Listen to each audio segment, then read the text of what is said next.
नमस्कार, आप देख रहे हैं न्यूज़ 44 और मैं हूं आपके साथ अमृता जैन। 8 नवंबर 2016 को जो डीमोनेटाइजेशन का फैसला लिया गया था, उसे सुप्रीम कोर्ट ने हरी झंडी दिखा दी है और साथ ही ये भी कहा है कि जिस प्रोसीजर में वो हुआ था, वो बिल्कुल ठीक था। 58 याचिका जो सुप्रीम कोर्ट में डाली गई थी डीमोनेटाइजेशन के खिलाफ, उन्हें खारिज कर दिया गया है। मैं इस वक्त मौजूद हूँ दिल्ली में कनॉट प्लेस पे। तो आइए यहाँ पर मौजूदा जनता से जानते हैं कि क्या वाकई में जो फैसला लिया गया था, उन्हें उससे वाकई में कोई सुधार दिखा और क्या राय है इस पर जनता की। तो चलिए उनसे बात करते हैं। जो डिसीजन है वो सही है, गवर्नमेंट का डिसीजन है। एक बात बताइए, जो सही है बंदा जेन्युइन है, उसको कोई दिक्कत नहीं हुई है, ना कोई गिरा है ना मरा है। मेरा वाइट का पैसा है, टैक्स मैं प्रॉपर भर रहा हूँ, मेरी सैलरी आ रही है, मेरे को कोई दिक्कत नहीं हुई, ना बैंक में दिक्कत हुई ना कहीं जाके हो। मेरे पास कार्ड में पैसा कैश हुआ, मेरे को सब कुछ मिला, मुझे 1% दिक्कत नहीं हुई। दिक्कत उनको हो रही है जिनका ब्लैक का था, जो व्हाइट नहीं करा पा रहे थे। जो व्हाइट वाले उसको कोई दिक्कत नहीं है, टैक्सेस मैं पे कर रहा हूँ, तो आपको दिक्कत कहाँ आ रही है? आप बताइए कहाँ दिक्कत आई है? आपको कोरोना में पूरा 2 साल सबको प्रॉपर वैक्सीन मिली है। वैक्सीन के बाद आपकी वेजिटेबल्स जो है, आप कहोगे आपका ग्रोसरी का सामान है, सारी शॉप्स ओपन थी, फ्रेश मिला है। आप बता दीजिए कहाँ दिक्कत हो। और कंट्रीज, अब इस टाइम यूरोप की बात कर रहा हूँ मैं, स्पेन भुखमरी की हालात में है। आपका जो वेनेजुला है, आपका जो श्रीलंका है, क्यों हुआ है? वो फ्री के चक्कर में हुआ है। फ्री कुछ नहीं होता है। अब दिल्ली जो स्टेट है, दिल्ली में जो मिनिमम इनकम है 15,000 एक बंदे का है, तो फ्री क्यों दे रहे हैं? हम भी तो टैक्स पे कर रहे हैं, तो वाई? और रही बेरोजगारी की बात, अक्सर ये जो हमारे यहाँ लोगों की मेंटालिटी है, वो बेरोजगारी उसको कहते हैं, सिर्फ सरकारी नौकरी को। जो प्राइवेट वाला कर रहा है, क्या वो बेरोजगार है? अगर मुझे सरकारी नौकरी नहीं मिलेगी तो मैं बेरोजगार थोड़ी हूँ। मैं नौकरी कर रहा हूँ ना, मैं कमा रहा हूँ। और एक, अब हम गरीब की बात करते हो, भाई साहब कह रहे हैं कि गरीब गरीबी है। आप एक झुग्गी में जाके देखो, एक झुग्गी में टू व्हीलर खड़ा है, एक टू व्हीलर की कीमत आज के डेट में 70,000 से नीचे नहीं है। प्लस 70,000 तो वो पे कर रहा है, प्लस महीने का पेट्रोल भी भरा रहा है, प्लस इंश्योरेंस भी दे रहा है, तो वो गरीब कहाँ से हो गया? एक लॉजिक। दूसरा, हर झुग्गी में आपका टाटा स्काई लगा हुआ है, एक टाटा स्काई का इंस्टॉलमेंट 3,000 रुपये होता है, प्लस मंथली 500 आप उसका देते हो, वो भी दोगे, और 30,000 का टीवी भी लगाओगे, तो गरीब कहाँ से हो गया? तो गरीबी की परिभाषा मुझे आप समझा दो, मुझे तो आज तक समझ नहीं आई है। आपके पास कोई लॉजिक है तो मुझे दे दो, अगर आप मुझे गलत चढ़ा सकते हो तो। मुझे तो नहीं लगता। तो गरीब कोई नहीं है, ये सिर्फ एक परसेप्शन बना रखा है हमने इंडियंस ने, वो हमें अपने आप को बदलना पड़ेगा और इस चीज़ से आगे बढ़ना पड़ेगा, अगर हमें आगे बढ़ना है। आप अभी जाओ स्पेन में, लाइन लगी हुई है, खाना भुखमरी मर रही है वहाँ पे, क्योंकि हम बहुत अच्छी स्टेट में है, वो हम नहीं समझ पा रहे हैं, हमें इससे उभरना पड़ेगा। तो गरीब कोई नहीं है, सिर्फ एक परसेप्शन है। और जो आप नौकरी करो, बहुत नौकरियां हैं, आज भी नौकरियां मैं दिखा देता हूँ, भरी पड़ी है नौकरियां, करने वाला होना चाहिए। जो नहीं करना चाहता तो क्या करोगे? अब आप 33% वाले को डॉक्टर बनाओगे तो पेट में कैंची भी रहेगी, 33 वाले को इंजीनियर कराओगे तो पुल भी गिरेगा। तो खत्म बात होगी, मेरिट बेसिस पे होना चाहिए। आपको क्या लगता है जो डीमोनेटाइजेशन का डिसीजन लिया गया था वो ठीक था? डिमोनेटाइजेशन का डिसीजन जो लिया गया था वो ठीक था। मेरे हिसाब से आज जो सुप्रीम कोर्ट ने जजमेंट दिया है ना, वो हमारे संविधान का राहुल गांधी जैसे लोगों के मुंह पे तमाचा है, जो ये बोलते फिरते हैं कि नोटबंदी में ये हो गया, वो हो गया, वो हो गया, लोगों के साथ गलत हो गया। भाई साहब, लोगों के साथ गलत नहीं हो गया, लोगों के साथ इतना अच्छा हो गया कि टेररिज्म में रुक गया। ठीक है, नकली नोट पकड़ने बंद हो गए। नकली नोट क्यों नहीं आ रहे अब? आज क्यों नहीं हो रहा? 2000 ये जो नोटबंदी हुई थी उसके पहले ही क्यों पकड़े जाते थे? डिमोनेटाइजेशन का रिजल्ट है। इवन जिस जज ने 5 जजों की बेंच थी मैम, 4 जज ने पूरा एक तरफा फैसला दिया है कि डिमोनेटाइजेशन सही तरीके से हुआ और सही हुआ। 5वां जज जिसने कुछ सवाल उठाए हैं, उन्होंने भी अपने जजमेंट में रिटर्न में लिखा है कि डिमोनेटाइजेशन करने की इंटेंशन गवर्नमेंट की एकदम सही थी। तो अब इसका विरोध करने के लिए क्या करेंगे राहुल गांधी? अब तो वो देश विरोधी बन गए एक तरीके से, क्योंकि अगर संविधान ने इसका पक्ष ले लिया है तो आज तक जो राहुल गांधी ने किया वो देश विरोध है। अब कहीं ना कहीं ऐसा नहीं होना चाहिए कि उसी राहुल गांधी को हर सभा में जाके माफी मांगनी चाहिए लोगों से, जो उसने लोगों को बहकाया। एक बात बताओ, और कौन सी लाइन में लग के कितने मर गए थे जो वो बोल रहे हैं? जब भाई साहब ये भी शायद बता रहे थे, मैंने सुना है, जियो की सिम तो उससे पहले आई थी ना। जियो की सिम लगी थी तब तो कोई नहीं मरा, जियो की सिम जब फ्री में मिल रही थी। ठीक है, उससे ज़्यादा लोग शायद उस टाइम पे लगे थे लाइन में। और डिमोनेटाइजेशन का रिजल्ट देखना है ना, तो रिजल्ट ये है, पहले एक जो नॉर्मल इंसान था, जो बेचारा दिहाड़ी करता था या कोई छोटा मोटा काम करता था, वो बैंक अकाउंट खुलवा नहीं सकता था। आज है ना, बैंक अकाउंट खुलवाना छोड़ो, एक पानीपुरी वाला है ना, उसके पास भी पैसा सीधा उसके खाते में चला जाता है। ये डिमोनेटाइजेशन यूपीआई आने के पहले इसलिए किया गया। अगर आपको देश की तरक्की करनी है ना, अपने घर की तरक्की करनी है, तो क्या करता है बाप? अपना पेट काटता है ना अपने बच्चों की तरक्की के लिए। हमें हमारे बच्चों की तरक्की के लिए हमारा पेट काटा है। देश अगर हमारी भारत माँ है ना, तो ये देश भारत माँ है। भारत माँ को आगे बढ़ाने के लिए हमें हमारा दुख भी झेलना पड़ेगा। अपने माँ बाप के लिए कौन दुख नहीं झेलता? तो देश को भारत माँ बोलते तो उसके लिए दुख थोड़ा झेल लिया। कहाँ दिक्कत है? दिक्कत कहाँ है?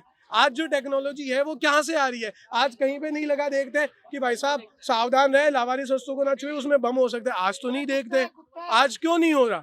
सब डिमोनेटाइजेशन की देन है मैम। मेरा ये बोलना है, अब जो भी विरोध में थे उनके खिलाफ सरकार को नहीं, भारत की जनता जो डिमोनेटाइजेशन के समर्थन में थी, उन सभी लोगों को इन देश विरोधियों पे लीगल केस करना चाहिए, जनहित याचिका देके सुप्रीम कोर्ट में, कि ये लोग सब हमसे माफी मांगे जो इन्होंने हमारे भाइयों को बहकाया झूठ बोल बोल के। ये सीधा रिजल्ट होना चाहिए, और इवन जजमेंट में शायद लिखा होना चाहिए था, जिन्होंने इस पे पॉलिटिकली जबरदस्ती लोगों को बहकाया उन्हें माफी मांगनी चाहिए। ये है डिमोनेटाइजेशन में मेरा पक्ष। आप क्या कहना चाहेंगे? मैम सवाल क्या है? कितना सही था जो डिमोनेटाइजेशन हुआ था, वो कितना सही था, क्या सुधार देखने को मिला? मैम वो प्रोसीडिंग सही थी, लेकिन जिसका चला था ना वो ठीक नहीं था। सारा पैसा तो बैंक वालों ने नंबर 2 कर दिया। मुझको ये बताइए, एक अमाउंट जो रेशो होती है कि मान लीजिए 35 करोड़ लाख रुपए जो है डिमोनाइज किए गए, तो उसमें से कितना काला धन वापस आया? सरकार ने वो आंकड़े दिए हमें? नहीं दिए। और जो पैसा था वो नेताओं ने ही बदल चेंज कर लिया, तो फायदा क्या हुआ? अब भाई ने एक बात बोली, उसको टर्न कर दिया यूपीआई में। Ma'am UPI is another question, demonetisation is other question. इसको आप ज्वाइन नहीं कर सकते हैं भाई। नोट, नहीं सर, एक मिनट, नोट जो बंद हुई, मैं आपसे पूछता हूँ हाँ। फायदा क्या हुआ? मैं बताता हूँ फायदा नुकसान ना देखिए। मैं जो फायदा पैसा गिनाऊंगा जो सर। पैसा चलो, बदले आप गए, घाटे को ना, मैं मैं क्या- फायदा गिनाता हूँ। ठीक है, जो पैसा बदला गया आंकड़े क्या थे? आप बोलिए ना, आप घाटे बताओ। ये घाटा आप- नहीं है, आपने बोला ये मैं घाटा बताऊंगा, नहीं है सर। आपको ही नहीं पता है। दूसरा मैं फायदा दूसरा सुनाने को तैयार हूँ, आप सुनने को तैयार दूसरा हो ना। दूसरा अरे सुन तो रहा हूँ, बोल ही नहीं पा रहे हो। पहला क्या था? मैं एक बार माइक इधर नोटबंदी- घुमाओ, मैं जवाब दे देता हूँ। फायदा सवाल क्या ही हुआ? नहीं आया मेरा, मैं जवाब नहीं, कैसे दोगे? अभी आपने बोला, मैं पूछ रहा हूँ। मतलब बोलते में समझ आ टेररिज्म गया। पे लगाम लगी, बोलते में फंडिंग समझ आ रुकी, ये डिमोनेटाइजेशन का रिजल्ट है। नकली नोट पकड़ना बंद हुए, नकली करेंसी आना बंद हो हाँ, गई, बंद हो ये गई है। डिमोनेटाइजेशन का रिजल्ट है। क्योंकि जिस कंपनी से पहले जो नोट बनते थे भारत में, जहां से पेपर आता था, उसी कंपनी से, उसी फैक्ट्री से पाकिस्तान का भी कॉन्ट्रैक्ट था, वही पेपर पाकिस्तान को मिलता था, जहां पे नकली नोट छपके भारत में आते थे। आज पेपर दूसरा आ रहा है, आज पाकिस्तान वहां तक पहुंच नहीं सक रहा। इंडिया की गवर्नमेंट ने ऐसा भाई, ये कॉन्ट्रैक्ट किया है, रुका। अब आप मानने को भाई तैयार रुका, नहीं होगे। मान रहे हैं, क्यों भाई नहीं रुका। रुका सर? आपने कहा टेररिज्म में ये- क्यों नहीं रुका? भाई, आप बताऊं, चिल्लाते जा दिल्ली रहे हो। में दिल्ली में डिमोनेटाइजेशन के बाद कितने ब्लास्ट हो गए बता दो। मैं पहले के ब्लास्ट गिना देता हूँ 2014 के। सर मोनेटाइजेशन पर सीधी सीधी बात है।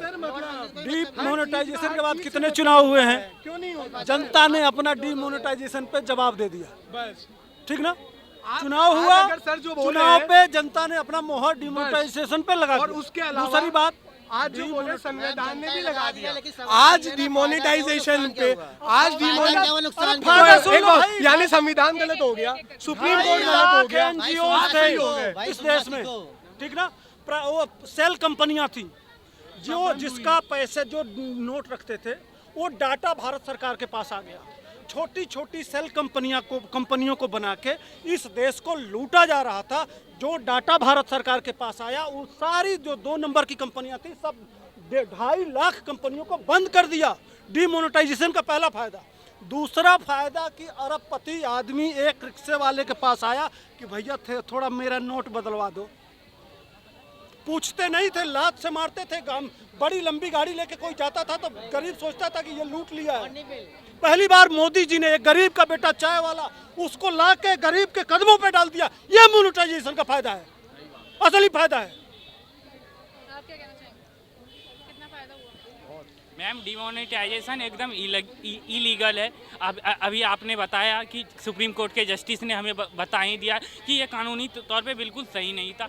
जो इंसान संविधान को नहीं मान रहा, आप उससे देश चलाने की बात देश दे रहे हो, इससे आप क्या समझ रहे हो? मुझे तो बिल्कुल गलत लग रहा है। डिमोनेटाइजेशन बिल्कुल गलत थी, इससे हमें कुछ फ़ायदा नहीं हुआ, इससे बिल्कुल फ़ायदा नहीं हुआ। आप आगे क्वेश्चन पूछो, मैं बता रहा हूँ आपको। क्या लगता है कितना सुधार देखने को मिला डिमोनेटाइजेशन? मुझे डिमोनेटाइजेशन से रत्ती भर सुधार देखने को नहीं मिला है। मुझे कहीं आप 3-4 मुझे फायदे बता दो डिमोनेटाइजेशन से क्या हुआ, बिल्कुल बताइए सर। आतंकी हमले बंद हो गए, पाकिस्तान का पालन पोषण बंद हो गया। पाकिस्तान की हालत देखो ना मैडम, वहाँ पे करेंसी छपती थी, 39 रुपीज़ का एक कागज़ आता है। ये सेम वो कागज़ पाकिस्तान को एक देश दे रहा था, जो भारत में RBI छापता है नोट।